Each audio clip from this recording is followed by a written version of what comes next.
Salut les maniacs du gros son qui tâche, j'espère que vous allez bien. Comme promis, une petite vidéo spécialement pour vous les maniacs. Je suis au bord de la crise de nerfs en fait. C'est la 6 ou 7e fois que j'essaye cette vidéo et je n'y arrive pas. Pourtant, je connais mon sujet.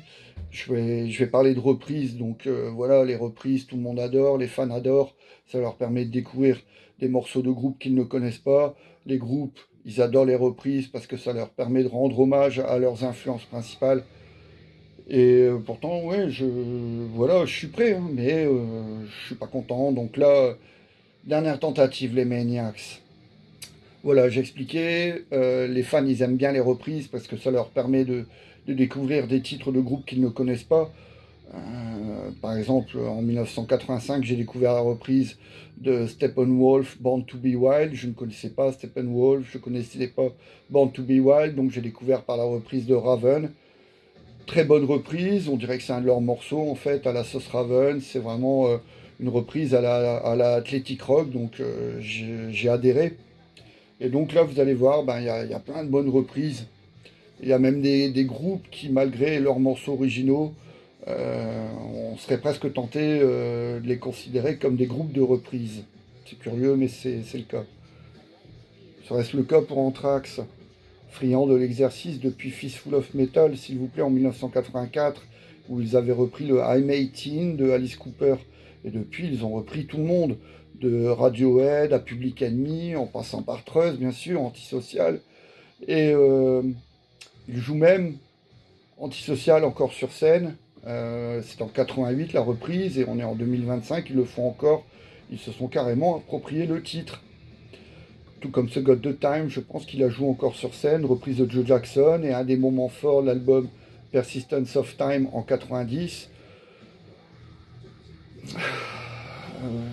Voilà pourquoi je considère Anthrax, je pourrais les considérer comme un groupe de reprise, c'est parce qu'ils ont tellement de classiques sur tellement d'albums à leur actif, mais quand on va voir Anthrax en concert et qu'on doit se taper 2 voire 3 reprises par concert, God the Time, Bring the Noise, ou Antisocial, ou parfois même les 3 en même temps, alors qu'ils ont tant de classiques, moi je préférerais 100 fois entendre un Panic ou un Death from Above de Fistful of Metal. C'est un morceau d'Anthrax, donc voilà. Petit bémol quand même. Wasp, qui figure également sur son album Helpless Children, une reprise, celle de The Real Me des Who. Donc superbe reprise, tout comme Anthrax a des moments forts de cet album. Et deuxième single de l'album Helpless Children, donc on pourrait considérer ça comme un manque d'inspiration de leur part. Ça a été le cas pour Quiet Riot, on les a considérés comme un groupe de reprises de Slade pour la simple et bonne raison qu'ils avaient enregistré 2 reprises sur 2 de leurs albums à un an d'intervalle, Command Feel the Noise et Mama We're All Crazy Now. Donc du coup, la comparaison a été vite faite, on les a comparés à un clone de Slade. Voilà. Bon, Wasp et Anthrax, c'est encore différent, mais bon. Je pense que par exemple Metallica a géré ça de manière différente et de manière plus intelligente en enregistrant des reprises uniquement sur les phases B. Et après sur les mini-albums de reprises ou l'album Garage Inc. Mais vous pouvez regarder, sur tous les albums de Metallica, il y a 0 reprise. Et donc là, sur Creeping Death en 84, 2 classiques de la New Wave of British Heavy Metal, Blitzkrieg de Blitzkrieg et surtout Am I Evil. Pour moi, la reprise dépasse l'original, hein, clairement. Am I Evil de Diamond Head. Aussi bon titre soit-il, la version de Metallica est magnifiée sur ce maxi single. Là aussi, 2 morceaux, on les croirait tout droit sortis du répertoire de Judas Priest et qui figurent sur cet album live que tout le monde connaît, Unleashed in the East. La reprise de Fleetwood Mac, époque Peter Green, The Green Manalishi, et Diamonds and Rust, la reprise de Joan Baez, 2 titres qui figurent sur les 5e et 3e albums de Judas Priest, Killing Machine et Sin After Sin, dans l'ordre. Et donc, ben voilà, on les connaît tellement ces disques, ces reprises, on les a tellement entendus qu'on les croirait, qu'ils font partie intégrante du répertoire de Judas Priest. alors que ce sont des covers. Slayer rend hommage à une de ses plus grandes influences, si ce n'est la plus grande, Judas Priest. Sur ce quatrième album, South of Heaven, en 88, on retrouve la reprise de Dissonant Aggressor, extrait de l'album Sin After Sin, déjà évoqué, et donc superbe cover, superbe hommage de Slayer à Judas. Un groupe qui rend aussi hommage à Judas sur son double album posthume, compilation Iron Blood and Blasphemy, paru en tout début d'année 2000 par Angel Corpse. Là aussi, il y a de nombreuses reprises. Burning in Hell, de Possessed, Pleasure to Kill de Creator, Gengis Khan d'Iron Maiden, Eat Me Alive de Judas Priest, et surtout la meilleure cover de toutes, et une des toutes meilleures covers de Slayer, celle de Kill Again qu'on retrouve sur Hello Waits. Là, ils ont su également magnifier la version Angel Corpse. Je dirais pas qu'elle est meilleure que celle de Slayer, je n'irai pas jusque là, non, non. Mais elle est vraiment somptueuse, bien haineuse, super bien interprétée, et le chant haineux et démoniaque de Pete Camp fait le reste. Vraiment, superbe reprise, oui. Certainement la meilleure reprise de Slayer que je connaisse. Ah, mais oui, en 1978, une des reprises les plus connues, celle des Kinks, You Really Got Me, revisitée par Van Halen. Imaginez un peu l'instrumental Eruption, enchaîné avec le riff de You Really Got Me à la sauce Eddie Van Halen. C'est irrésistible, et un morceau qui a la pêche, et un des tout premiers succès finalement de Van Halen, cette reprise des Kinks, You Really Got Me, en 1978.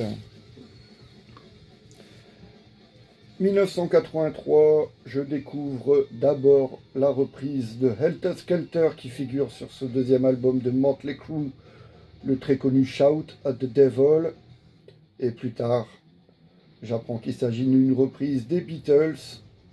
À se demander comment McCartney et compagnie ont pu composer un morceau aussi hard que Helter Skelter, qui a aussi été repris par Pat Benatar, mais apparemment, de tout le répertoire des Beatles, c'est leur morceau le plus hard, et donc, fort logiquement, Motley Crue, en cette année 83, se font d'une reprise de ce standard.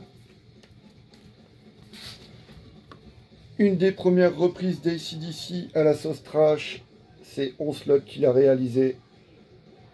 Led Verbi Rock, qui existe en deux versions. Celle-ci, c'est la version Under One Flag 1987 avec le chanteur Psy Killer.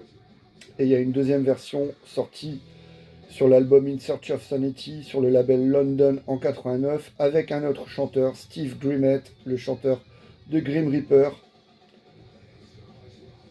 Et donc, oui, comme c'est une des toutes premières reprises d'AC/DC entendue en version trash, je l'ai beaucoup apprécié.